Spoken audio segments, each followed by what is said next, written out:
Surat yang mengubah sunyi di istana. Ketika tradisi kekuasaan dan loyalitas bertabrakan, tidak ada yang benar-benar siap menghadapi apa yang terjadi setelah surat itu beredar di dalam lingkaran dalam istana Buckingham. Bagi sebagian orang, itu hanyalah selembar kertas dengan tanda tangan tegas Putri Anne. Namun di balik kesederhanaannya, dokumen itu berubah menjadi pemicu rangkaian keputusan yang mengguncang keseimbangan halus di antara tradisi, patronase, dan hubungan keluarga kerajaan. Pada awalnya istana mencoba mempertahankan kesan normalitas. Jadwal tetap dipublikasikan, agenda resmi berjalan seperti biasa, dan juru bicara menegaskan bahwa tidak ada perubahan signifikan. Namun di balik tirai protokol, suasana jauh lebih rapuh. Beberapa kegiatan berkuda yang sebelumnya menjadi agenda rutin mendadak menghilang tanpa penjelasan. Nama-nama yang biasanya muncul dalam daftar acara resmi tidak lagi tercantum, seolah dihapus dengan sangat hati-hati. Di kalangan staf senior, keheningan itu lebih berbahaya daripada pernyataan apapun. Di lingkungan kerajaan, sesuatu yang tidak dijelaskan hampir selalu berarti keputusan sudah dibuat di tingkat yang lebih tinggi dan tidak dapat dibatalkan dengan mudah. Sumber-sumber internal menggambarkan sebuah pertemuan tertutup yang menjadi titik balik. Putri Anne disebut hadir tanpa emosi yang mencolok, tanpa nada konfrontatif, tetapi dengan ketegasan yang sulit dinegosiasikan. Ia tidak mengangkat suara, tidak mengancam, dan tidak meninggalkan ruang untuk interpretasi ganda. Sikap seperti itu, menurut beberapa pengamat istana, justru jauh lebih sulit dihadapi dibandingkan kemarahan terbuka. Tak lama setelah pertemuan itu, sejumlah lembaga amal dan organisasi berkuda yang memiliki hubungan dengan lingkaran patronase kerajaan mulai menerima pemberitahuan perubahan struktural. Beberapa acara ditunda, sementara sebagian lainnya dijadwalkan ulang tanpa batas waktu. Di permukaan, semua itu tampak administratif. Namun di dalam sistem kerajaan, perubahan kecil seperti itu seringkali mencerminkan pergeseran kekuasaan yang jauh lebih besar. Isu ini semakin rumit karena menyentuh wilayah yang sangat sensitif, simbol dan warisan. Bagi Putri Anne, dunia berkuda bukan sekadar aktivitas seremonial. Itu adalah bagian dari identitas monarki yang diwariskan dari Ratu Elizabeth II. Sebuah ruang di mana disiplin, dedikasi, dan kesinambungan diuji secara nyata, bukan simbolik. Namun di sisi lain, ada persepsi yang berbeda dari sebagian lingkaran modern istana. Mereka melihat perluasan pengaruh dalam patronase sebagai bentuk adaptasi zaman, sebuah upaya memperluas relevansi monarki di ruang publik yang terus berubah. Di titik inilah gesekan mulai muncul antara penjagaan tradisi dan reinterpretasi peran. Ketegangan yang awalnya bersifat administratif perlahan berubah menjadi simbolik. Undangan, daftar kehadiran, hingga posisi dalam Dewan Amal mulai dipandang bukan lagi sebagai formalitas, melainkan sebagai pernyataan pengaruh. Dalam sistem seperti monarki, bahkan detail kecil dapat diartikan sebagai pergeseran keseimbangan. Di tengah situasi itu, posisi Raja Charles digambarkan berada dalam tekanan yang tidak ringan. Ia berada di antara dua arus besar, loyalitas keluarga dan stabilitas institusi. Di satu sisi, ada kebutuhan untuk menjaga harmoni internal keluarga kerajaan yang sudah lama menjadi perhatian publik. Di sisi lain, ada tuntutan untuk mempertahankan struktur tradisional yang menjadi fondasi legitimasi monarki itu sendiri. Beberapa pengamat menyebut situasi ini bukan sekadar konflik personal, melainkan perdebatan tentang arah institusi. Apakah monarki harus tetap menjadi penjaga tradisi yang ketat, atau mulai memberi ruang lebih besar bagi interpretasi modern dari peran-perannya? Di balik semua itu, Putri Anne tetap menjadi figur yang sulit dibaca. Ia tidak dikenal sebagai sosok yang mencari perhatian, melainkan sebagai representasi dari disiplin kerja keras yang konsisten selama puluhan tahun. Karena itu, setiap tindakannya seringkali ditafsirkan bukan sebagai reaksi emosional, melainkan sebagai pernyataan prinsip. Dalam kerangka cerita yang berkembang di ruang-ruang spekulatif tersebut, Princess Anne digambarkan sebagai figur yang memegang teguh prinsip kesinambungan tradisi. Keteguhannya tidak ditampilkan melalui gestur publik yang dramatis, melainkan melalui sikap diam yang konsisten dan pendekatan administratif yang tegas. Ia disebut telah lama menyaksikan bagaimana institusi kerajaan bertahan dari berbagai badai. Skandal, duka, perubahan generasi, hingga pergeseran opini publik. Namun, dalam narasi ini, situasi yang berkembang dianggap berbeda dari sebelumnya, lebih halus, tetapi juga lebih berpotensi menggeser fondasi simbolik yang selama ini dijaga. Isu yang menjadi pusat ketegangan dalam cerita ini bukan sekadar urusan seremonial atau agenda berkuda yang selama ini identik dengan tradisi keluarga kerajaan, melainkan perebutan makna atas warisan simbolik yang ditinggalkan oleh mendiang Ratu Elizabeth II. Tradisi tersebut dipandang bukan hanya sebagai kegiatan sosial, tetapi sebagai representasi struktur nilai, disiplin, hierarki, dan pengabdian yang tidak bergantung pada popularitas. Dalam lapisan narasi yang lebih sensitif, Queen Camilla digambarkan berada dalam posisi yang terus berkembang dalam lingkar pengaruh istana. Dalam bisik-bisik internal yang diceritakan dalam spekulasi ini, terdapat dugaan bahwa terjadi penyesuaian kecil namun konsisten dalam struktur patronase kerajaan, khususnya yang berkaitan dengan organisasi berkuda dan jaringan sosial aristokrasi lama. Perubahan ini tidak hadir dalam bentuk deklarasi besar, melainkan dalam bentuk revisi halus. Penyesuaian daftar undangan, perubahan prioritas kehadiran, hingga pembaruan protokol yang hanya bisa dikenali oleh mereka yang terbiasa membaca pola kekuasaan istana. Dalam sudut pandang Princess Anne dalam narasi tersebut, perubahan kecil yang berulang dianggap bukan sekadar administrasi rutin. Ia dipahami sebagai pergeseran simbolik yang perlahan, dapat mengubah struktur hierarki yang telah dibangun selama puluhan tahun. Dari perspektif ini, yang dipertaruhkan bukan hanya siapa hadir di acara tertentu, tetapi siapa yang berhak mendefinisikan makna dari sebuah tradisi. Ketegangan dalam cerita ini kemudian digambarkan meningkat ketika muncul persepsi adanya dua pusat pengaruh yang berkembang di sekitar Charles III. Satu sisi diasosiasikan dengan pendekatan yang lebih modern, terbuka, dan berorientasi pada penyesuaian institusi dengan era baru. Sisi lain dipandang mewakili kontinuitas keras, disiplin lama, dan struktur pengabdian yang tidak mudah dinegosiasikan. Dalam narasi tersebut, konflik tidak pernah benar-benar meledak secara terbuka. Tidak ada pernyataan resmi, tidak ada konfrontasi publik, dan tidak ada pengakuan langsung dari pihak manapun. Namun, justru ketiadaan itu yang membuat ketegangan terasa lebih kuat. Setiap perubahan jadwal, setiap penyesuaian peran patronase, dan setiap revisi administratif dipandang sebagai bagian dari bahasa kekuasaan yang hanya dipahami oleh lingkar dalam istana. Puncak dari ketegangan dalam kisah ini digambarkan bukan sebagai momen dramatis, melainkan sebagai titik keputusan sunyi. Princess Anne, dalam versi narasi ini, dikatakan mengambil langkah yang sepenuhnya prosedural namun berdampak besar. Ia tidak menggunakan retorika emosional atau pernyataan publik, melainkan mekanisme internal yang telah lama menjadi tulang punggung sistem kerajaan. Surat rekomendasi, evaluasi struktur patronase, dan penegasan ulang protokol institusional. Menurut berbagai laporan orang dalam, langkah-langkah yang dikaitkan dengan Anne tidak dilakukan melalui konfrontasi terbuka, melainkan melalui jalur administratif yang halus namun efektif. Bersama Pangeran Edward dan sejumlah penasihat senior, ia dikabarkan menelaah ulang struktur patronase, hubungan dewan, serta tanggung jawab seremonial yang selama ini menjadi fondasi pengaruh di dalam institusi kerajaan.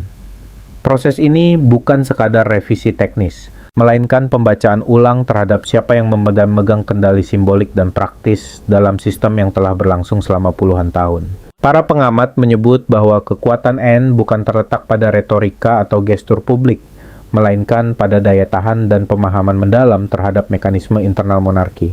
Ia memahami di mana titik tekanan berada, bagaimana arus pengaruh bergerak, dan kapan perubahan kecil dalam prosedur dapat menghasilkan dampak besar tanpa meninggalkan jejak dramatis. Dalam konteks inilah, setiap keputusan administratif menjadi bagian dari strategi yang lebih luas, meski tidak pernah diumumkan secara terbuka. Namun, situasi ini juga membawa konsekuensi emosional yang kompleks bagi Raja Charles. Di satu sisi, ia dihadapkan pada loyalitas terhadap istrinya, Ratu Camilla, yang telah melewati perjalanan panjang penuh sorotan publik dan kontroversi sebelum akhirnya menduduki posisi di sampingnya. Di sisi lain, terdapat saudara perempuannya, Anne, yang dibentuk oleh tradisi ketat era Ratu Elizabeth II, dan oleh banyak pihak dianggap sebagai penjaga kesinambungan institusi yang tidak mengenal kompromi. Charles, yang digambarkan berada dalam kondisi fisik dan emosional yang rapuh, disebut menghadapi tekanan batin yang mendalam. Ini bukan sekadar perbedaan pandangan administratif, melainkan benturan antara dua loyalitas paling personal dalam hidupnya. Keluarga inti dan struktur institusional yang lebih besar dari individu manapun di dalamnya. Dalam suasana seperti itu, setiap keputusan tidak hanya bersifat politis, tetapi juga sangat personal. Di dalam lingkaran istana, perubahan yang diprakarsai atau didukung Ene mulai terasa dalam bentuk yang halus namun signifikan. Beberapa tokoh yang sebelumnya memiliki akses nyaman ke ruang-ruang strategis dilaporkan mulai mengalami jarak sosial yang meningkat. Undangan menjadi lebih selektif, komunikasi menjadi lebih formal, dan interaksi yang dulu cair kini berubah menjadi terukur. Dalam dunia kerajaan, perubahan semacam ini seringkali lebih bermakna daripada pernyataan terbuka apapun. Sementara itu, pihak-pihak yang mendukung pendekatan Anne menegaskan bahwa langkah tersebut bukanlah bentuk konfrontasi pribadi, melainkan upaya mempertahankan struktur tradisi yang dianggap menjadi fondasi legitimasi monarki. Dalam pandangan mereka, institusi kerajaan tidak dapat diperlakukan sebagai ruang fleksibel tanpa batas, melainkan sebagai sistem yang membutuhkan disiplin ketat agar tetap bertahan di tengah perubahan zaman. Di sisi lain, posisi Camilla digambarkan menjadi semakin rumit, bukan karena kurangnya legitimasi formal, tetapi karena dinamika kekuasaan di istana tidak pernah hanya ditentukan oleh jabatan. Pengaruh sosial, jaringan lama, dan persepsi historis memainkan peran yang tidak kalah penting. Ketika dukungan mulai bergeser secara diam-diam, yang paling terasa bukanlah kritik terbuka, melainkan keheningan yang berubah menjadi jarak. Dalam beberapa pertemuan tertutup, Raja Charles disebut berada dalam kondisi yang sulit, mencoba menyeimbangkan tekanan emosional dan tuntutan institusional. Ia tidak hanya menghadapi persoalan manajemen internal, tetapi juga konflik simbolik tentang arah masa depan monarki itu sendiri. Di satu sisi ada dorongan untuk modernisasi dan penyesuaian, di sisi lain ada keinginan kuat untuk mempertahankan struktur lama yang telah terbukti bertahan dalam berbagai krisis sejarah. Dalam konteks tersebut, tindakan Anne dipersepsikan oleh sebagian kalangan sebagai bentuk perlindungan, bukan pemberontakan. Ia dianggap bertindak berdasarkan prinsip bahwa tradisi bukanlah dekorasi, melainkan amanah yang harus dijaga. Sikap ini, meskipun tegas dan tidak fleksibel, justru mendapat resonansi di kalangan komunitas berkuda dan kelompok tradisional yang selama ini menjadi bagian penting dari jaringan simbolik kerajaan. Di balik dinding tebal Buckingham Palace, sebuah dinamika kekuasaan yang nyaris tak terlihat publik disebut-sebut telah membentuk ulang keseimbangan internal keluarga kerajaan Inggris. Dalam narasi yang beredar di kalangan pengamat istana, sosok Princess Anne digambarkan sebagai figur yang semakin menguat sebagai penjaga simbolik warisan. Akhir Ratu Elizabeth Patoy II bukan melalui pidato atau gestur emosional, melainkan melalui disiplin, pengendalian diri, dan komitmen tanpa kompromi terhadap keberlangsungan institusi. Dalam perspektif para tradisionalis, Anne tidak sekadar menjalankan tugas kerajaan, tetapi mewakili garis keras yang menekankan bahwa monarki adalah struktur institusional yang harus dilindungi, bahkan ketika itu menimbulkan ketegangan di dalam lingkaran keluarga sendiri.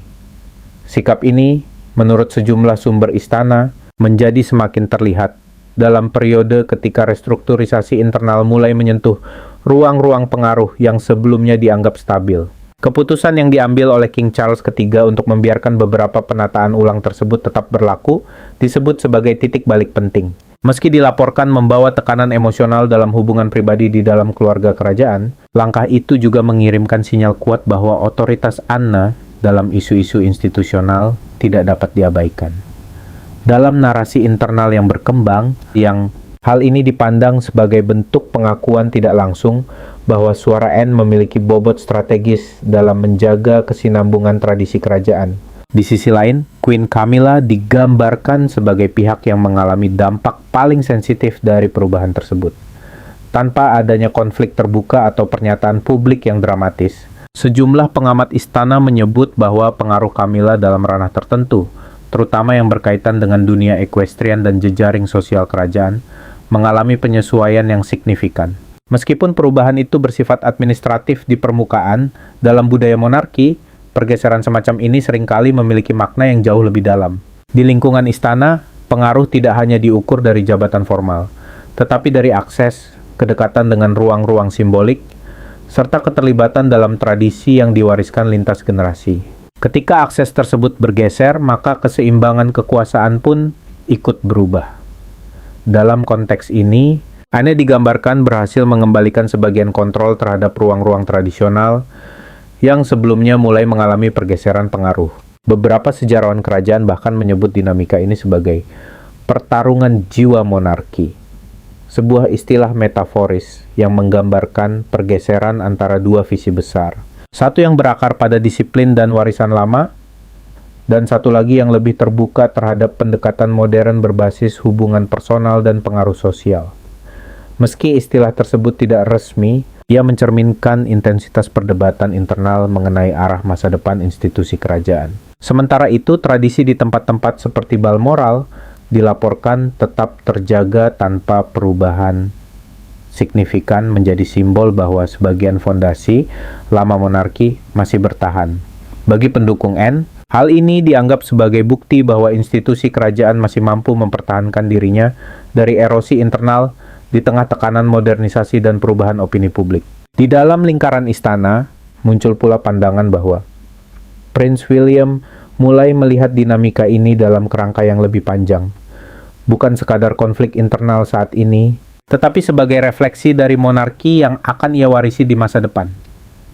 Dalam perspektif ini, stabilitas institusi menjadi prioritas utama, bahkan jika harus melibatkan keputusan-keputusan yang tidak populer secara emosional. Namun di sisi lain, pendukung Camilla menilai bahwa pergeseran ini menciptakan luka yang tidak perlu. Mereka berpendapat bahwa Camilla telah melalui perjalanan panjang untuk mendapatkan tempatnya di dalam keluarga kerajaan, dan bahwa perubahan peran yang terjadi dianggap sebagai bentuk pengurangan pengaruh yang tidak sepenuhnya adil.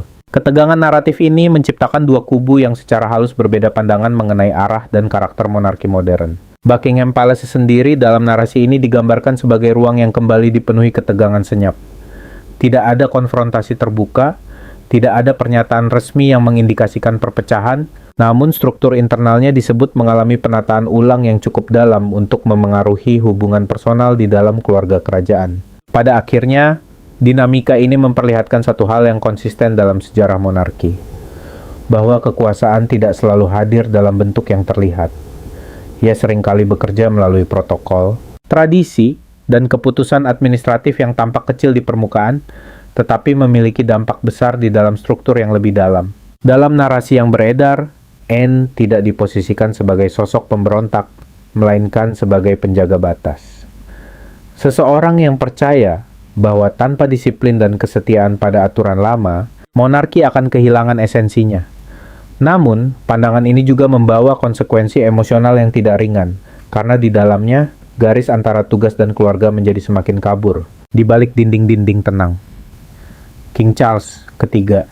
Suasana yang tampak stabil di permukaan ternyata menyimpan ketegangan yang tidak sepenuhnya terlihat oleh publik. Dalam beberapa minggu yang penuh tekanan, suasana internal istana digambarkan sebagai periode transisi yang halus namun berbahaya, di mana setiap keputusan, setiap pertemuan, dan bahkan setiap kehadiran anggota keluarga kerajaan menjadi bahan pengamatan yang teliti. Staf istana disebut mengalami guncangan moral akibat meningkatnya ketidakpastian arah loyalitas.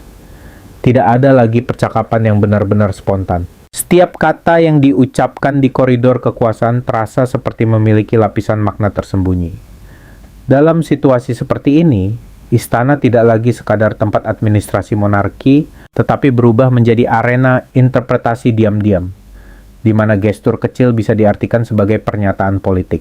Di tengah situasi yang rapuh tersebut, perhatian publik dan para pengamat kerajaan perlahan mengarah pada peran Queen Camilla. Sebagian pihak mempertanyakan apakah pengaruhnya akan kembali menguat atau justru mengalami penurunan dalam struktur kekuasaan internal.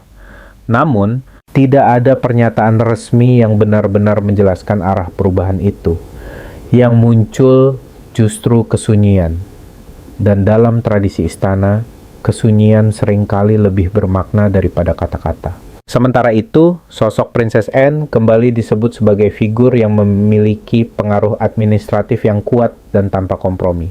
Dikenal dengan pendekatannya yang disiplin dan tidak sentimental, ia digambarkan sebagai representasi nilai-nilai lama monarki, ketegasan, kesetiaan pada institusi, dan penolakan terhadap drama publik.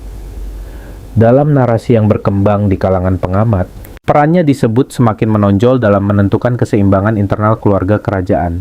Beberapa analis kerajaan bahkan mulai membayangkan dampak jangka panjang dari dinamika ini terhadap generasi berikutnya, termasuk arah kepemimpinan masa depan yang akan diwariskan kepada Prince William. Apakah ia akan membawa monarki menuju pendekatan yang lebih modern dan terbuka, atau justru kembali memperkuat disiplin ketat yang identik dengan masa lalu keluarganya?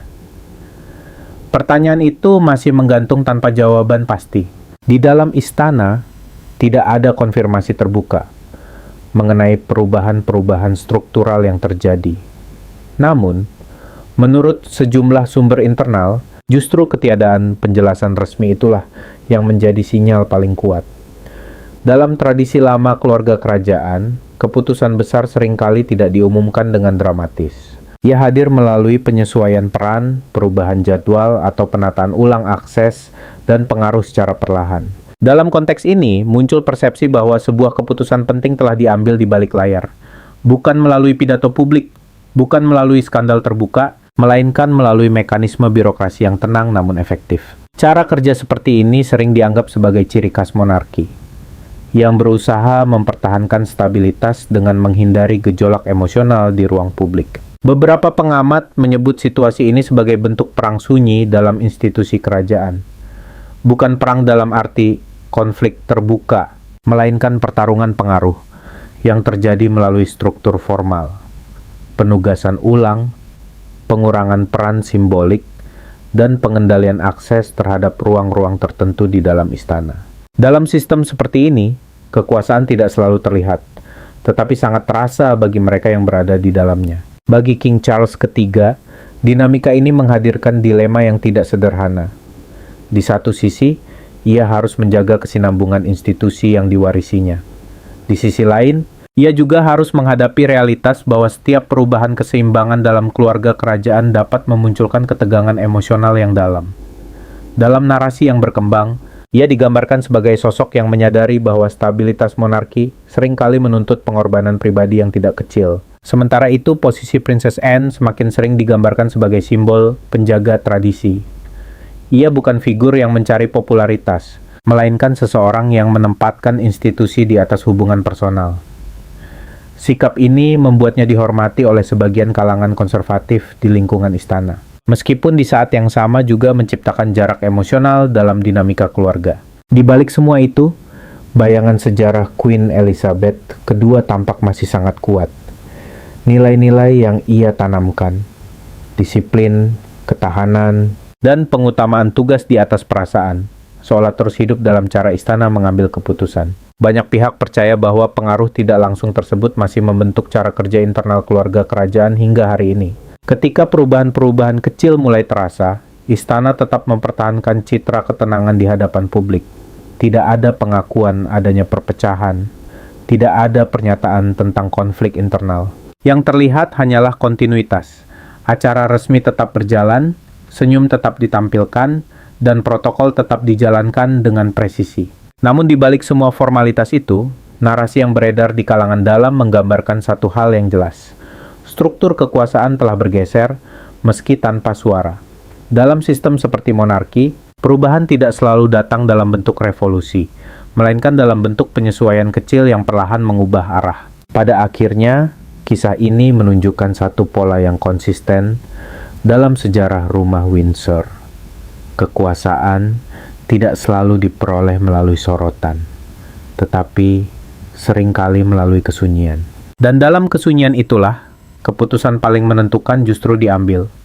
Membentuk ulang keseimbangan, mengatur ulang peran, dan meninggalkan jejak yang hanya dapat dipahami oleh mereka yang berada di dalam lingkaran terdalam istana.